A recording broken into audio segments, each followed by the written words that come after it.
Welcome to our channel. Today we how to log into Webull paper trading, complete guide step by step clearly. Open your web browser.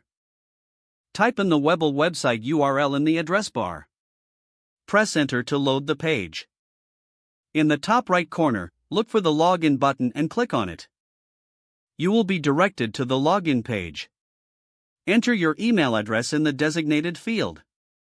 Next, enter your password in the password field. If you have forgotten your password, click on the Forgot Password link to reset it. Once your login information is entered, click the Login button. After logging in, navigate to your account dashboard. Locate the section labeled Paper Trading. Click on the Paper Trading option to start the process. If you do not see this option, check the menu or settings for additional trading options. Follow the prompts to set up your paper trading account. You may be required to agree to certain terms and conditions.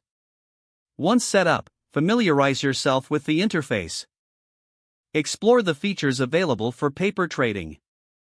Practice buying and selling stocks using virtual funds. Adjust your settings according to your trading preferences. Remember, paper trading is a risk-free way to enhance your investing skills. Take note of your progress and strategies as you trade. That's it. You are now logged into Webull paper trading. If the page does not load, refresh the browser or try again in a private or incognito window. Make sure you are using the correct email address, then retype it carefully to avoid small typos. If your password is not accepted, use the reset option and create a new strong password you can remember. Check your spam folder for verification or security emails, then complete any requested confirmation steps.